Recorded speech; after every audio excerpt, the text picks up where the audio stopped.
What I witnessed my boyfriend David do at the airport today still makes me cringe with embarrassment. A woman had accidentally dropped her ID on the floor and was bending down to pick it up when David suddenly rushed to the counter, rudely trying to cut in line. The agent politely reminded him to wait his turn, but David insisted he'd pulled out his ID first. I stood behind him, my face burning with shame. After checking her system, the agent said there were only 2 tickets left. The woman, Emma, I later learned, quickly explained that she was a doctor and desperately needed to get back for a patient's surgery. The agent clearly wanted to help Emma first, but David cut her off, claiming he had an important business deal to close. He even threatened to file a complaint if he didn't get those tickets. I wanted to disappear into the floor. The agent had no choice but to hand the tickets to David. I apologized to Emma, but she just gave me a resigned smile. We hurried off with our tickets, though my heart felt heavy. Once we boarded and I saw we were in seats 13A and 13B. This is a bad sign, I told David. He just brushed it off and made fun of me for being superstitious. Before I could say another word, the plane lurched violently. My heart jumped into my throat. Though it steadied quickly, I couldn't shake the feeling that something was going to happen. When the turbulence hit again, the plane bucked like a roller coaster. Other passengers gripped their armrests in fear, but David was whooping like he was at an amusement park. Can you please take this seriously? I snapped at him, trying to calm me down. David flagged down the flight attendant and ordered 2 drinks. He downed his in one gulp, and when he saw I hadn't touched mine, he grabbed my glass and drank that too. The next second, his hands flew to his throat. His face turned bright red as he struggled desperately for air, unable to make a sound. Panicked, I jumped up and wrapped my arms around him from behind, performing the Heimlich maneuver I'd learned years ago. 1 thrust, 2, 3. Finally, an olive shot out of his throat. The cabin erupted in applause, but my hands were shaking, and my face had gone numb. David gasped for air, seemingly relieved to have dodged death.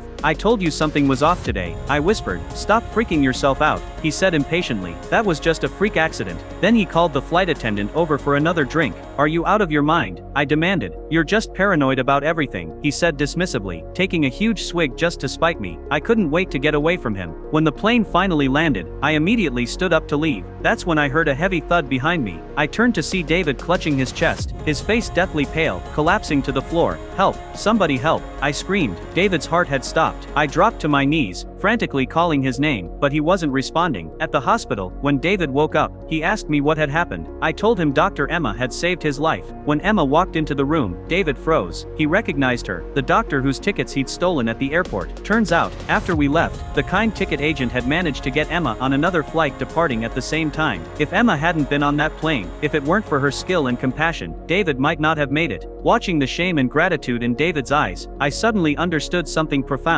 How you treat others always comes back to you. Kindness is what saves you in the end.